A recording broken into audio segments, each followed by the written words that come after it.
You are listening to the Objects of Affection collection.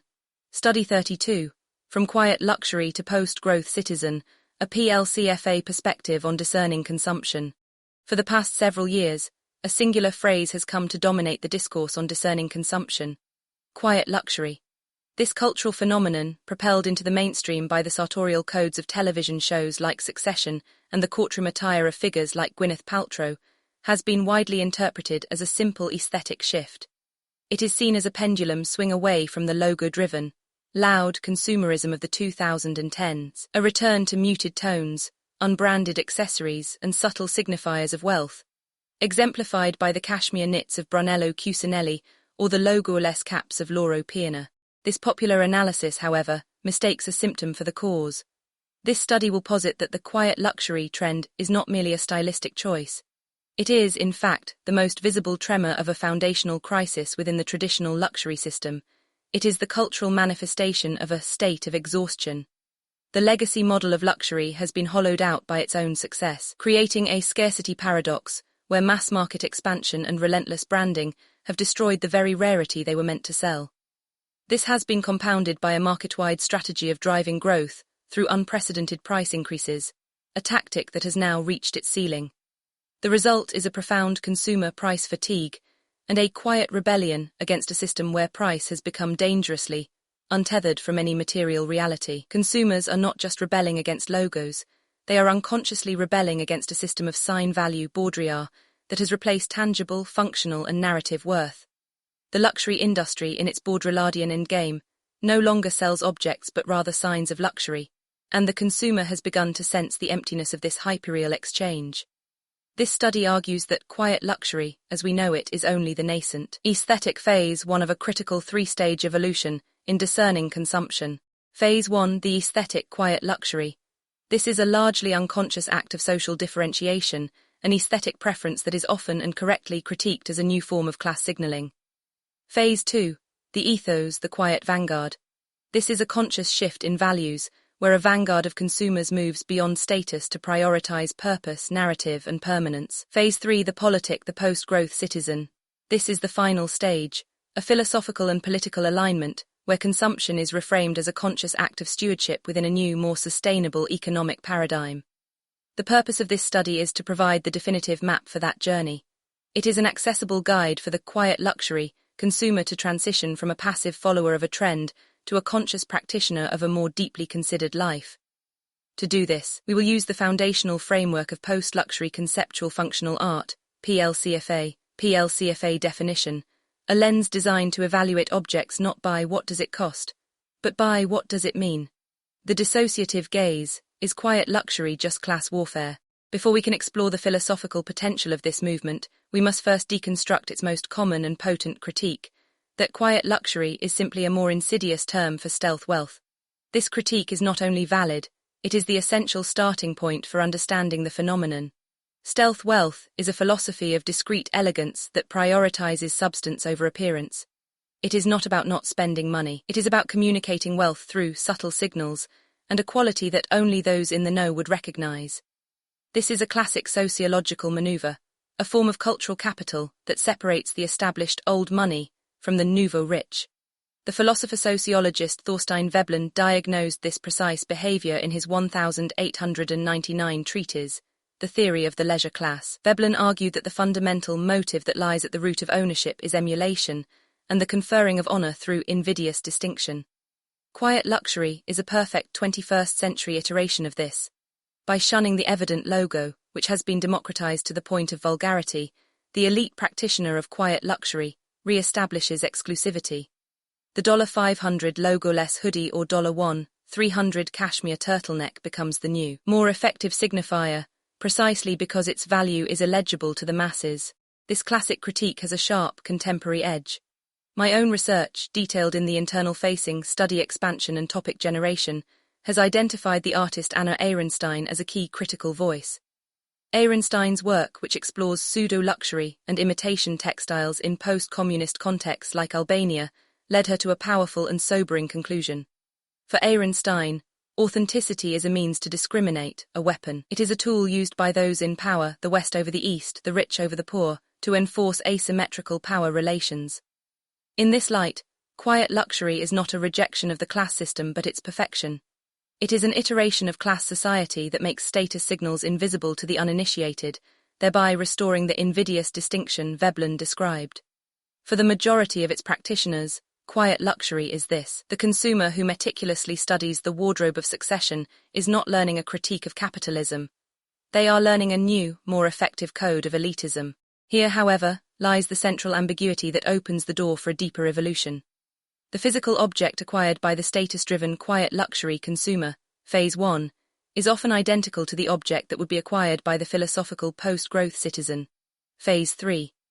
A logo-less, ethically crafted cashmere sweater from Brunello Cucinelli can be purchased as a dissociative status signal or as a conscious rejection of the growth-at-all-costs fashion system. The visual aesthetic is the same, only the intent of the steward differs. This aesthetic ambiguity is the key. The overwhelming popularity of the aesthetic, Phase 1, creates a Trojan horse, a form of cultural cover for the ethos, Phase 2, to emerge. This study does not aim to critique the taste of the quiet luxury consumer. It aims to reveal to them that their aesthetic instincts are pointing toward a far more profound and meaningful philosophy. It is an invitation to elevate their intent. Part 2, the emergence of the quiet vanguard, from aesthetic to ethos. The pivot from a hollow aesthetic to a meaningful ethos is embodied by a group I have termed the quiet vanguard. This is the crucial evolutionary step, Phase 2, which moves beyond the Vebelnian gaze. The quiet vanguard is composed of consumers, often ultra-high net worth individuals unwi, who have accumulated sufficient wealth to feel no further need to signal it to others. This group is defined by a critical, conscious behavioral shift, the rejection of the income upgrade phenomenon. This is the default consumerist behavior where rising wealth automatically correlates with purchasing into ever higher tiers of branded goods. The quiet vanguard steps off this escalator. Their focus shifts from chasing status to chasing impact and purpose. They are not buying less simply to be subtle, they are buying differently to find meaning. This search for meaning manifests in a preference for objects defined by permanence, narrative, and ethical provenance. The brands that cater to this vanguard are not selling quiet, they are selling substance. Case Study 1, The Row and the Ethos of Permanence. The Row, the brand founded by Mary Kate and Ashley Olsen, serves as a prime example of this new ethos. Its philosophy is not anti-logo, it is pro-permanence. The Olsens consciously chose not to leverage their celebrity status to promote the brand, focusing instead on a mission to deliver designs that are as beautiful as they are practical. The brand is built on timeless design, meticulous craftsmanship, and superior materials that ensure longevity. For the quiet vanguard, buying the Row is an investment. Its pieces are designed to transcend seasonal trends and remain relevant for years, possibly decades. This is reflected in market data. The brand is famously resistant to markdowns, with only 16% of products ever discounted versus an industry average of 50%, and its pieces retain strong resale value. This is a direct, market-based expression of the core PLCFA pillar of permanence over disposability. The consumer is not just buying a coat, they are buying an object designed to resist the relentless cycle of trends. Case Study 2, Loro Piana and the Ethos of Material Narrative. Loro Piana, another quintessential brand for quiet luxury, defines its value not by a logo, but by its mastery of material narrative. For this brand, the product is the story of the world's finest and rarest natural fibers. The object of affection is the narrative of the vicuña, a rare animal that yields a mere 250 grams of fleece every 2 years, or the brand's pioneering of baby cashmere, a fiber sourced exclusively from the underfleece of baby Hercus goats.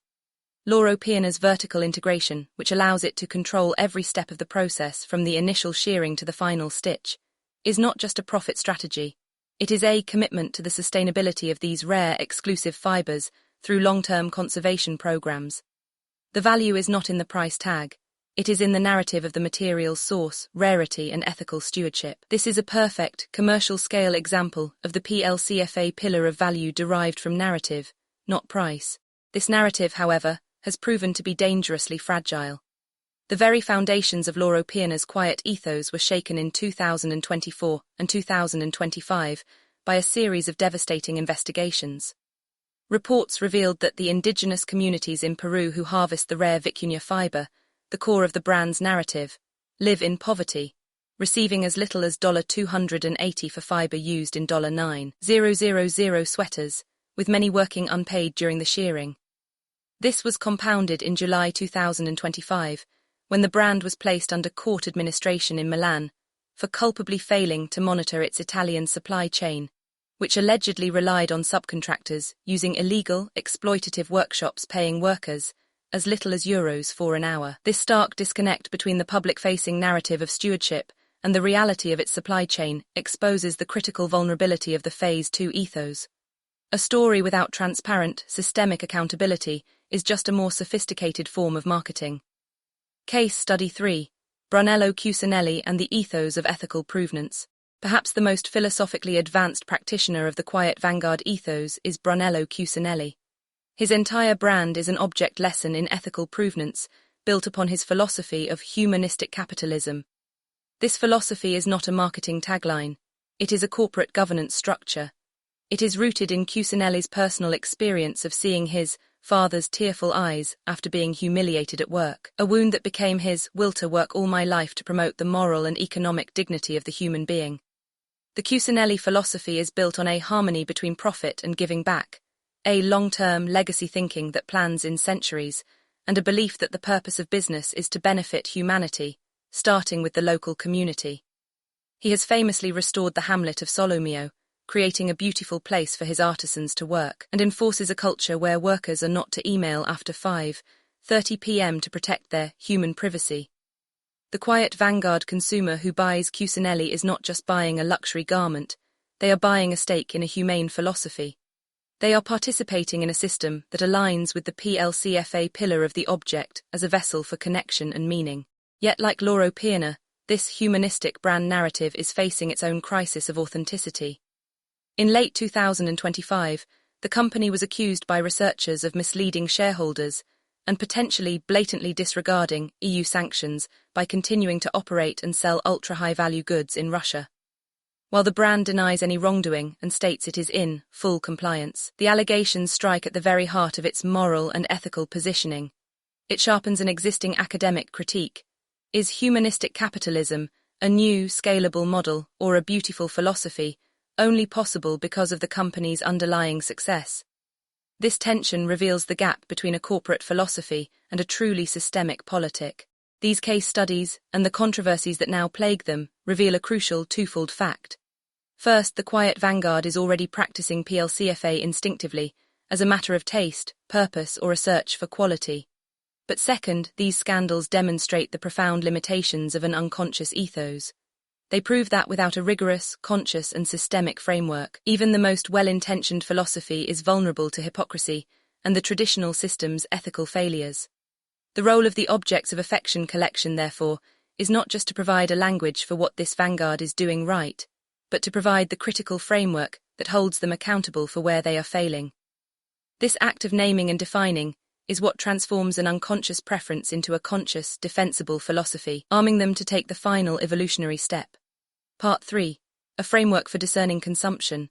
The 4 pillars of PLCFA. This is where our foundational thesis, Post-Luxury Conceptual Functional Art, PLCFA, provides an operating system for the quiet vanguard's ethos. PLCFA is a framework for understanding and evaluating a contemporary category of creation that redefines the relationship between art, luxury, and utility. It refers to objects designed with both function and philosophy at their core. For the consumer seeking to transition from a passive aesthetic to a conscious ethos, these 4 pillars serve as a direct guide, a set of questions to ask of any object before welcoming it into one's life. Pillar 1. The inseparability of concept and function. This pillar demands that an object's utility be expanded beyond mere practicality to include emotional, psychological, social, and even political work. In a PLCFA object, the concept and the function are inextricably linked. The canonical example from my research is the work of Mark Rothko. The function of his Seagram murals was not to be decorative but to create a secular chapel for profound emotional contemplation, a function inseparable from his conceptual aims. For the discerning consumer, this means asking, what work does this object do? Does a chair merely hold a body, or like one from Faye Toogood's assemblage series, does it function as a piece of raw elemental sculpture that redefines the room it inhabits? Does a garment like those by Rei Kawakubo function simply to cover, or to deconstruct and critique our very notions of form and beauty? Pillar 2. Value derived from narrative, not price. This pillar is the very heart of the quiet ethos. PLCFA situates value in depth of thought, cultural resonance, ethical provenance, and enduring use, not in the rarity of materials or the status of a brand. The Loro Piana case study, where value resides in the story of the vicuña, is a perfect illustration. An even more potent example is the work of artist Robert Ebbendorf, who transforms discarded detritus into philosophical objects. His work is a primary example of material as story, where value is created through intentionality and narrative rather than intrinsic wealth. For the consumer, the question is, what is this object's story? Is its value intrinsic, located in its narrative, its craft, its provenance, or is it purely extrinsic, defined by a price tag and a logo designed to signal that price to others? Pillar 3. Permanence over disposability. This pillar defines PLCFA objects as being designed to resist disposability, mass production, and the relentless cycle of trends that kills creativity. These are objects meant to be stewarded, lived with, and eventually passed down, acting as carriers of meaning across time. This principle directly codifies the ethos of the row, with its focus on timelessness and durability. It is also a direct rejection of the burnout society and the Paris Fashion Week paradox, an unsustainable system of 18 collections per year that kills creativity and signals the death of traditional luxury. For the consumer, the question is this object built to last or built for trend? Am I acquiring a permanent interlocutor or a temporary placeholder? Pillar 4. The object as a vessel for connection and meaning. Finally, PLCFA objects are not passive commodities for acquisition, but interlocutors in daily life. They are designed to facilitate a dialogue with culture and become sites of profound human connection. The Brunello Cucinelli philosophy, which connects the owner to a humane system of production in Solomeo, is a direct embodiment of this. This pillar is also exemplified by the work of Studio Forma Fantasma, whose critical investigations into material supply chains, like the political and ecological history of timber, connect the owner to the deep, often invisible global forces embedded in the object. The remainder of this study continues at objectsofaffectioncollection.com. This has been a study from the Objects of Affection Collection, a critical art research institution operating under the framework of post-luxury conceptual functional art. Read the full research at objectsofaffectioncollection.com.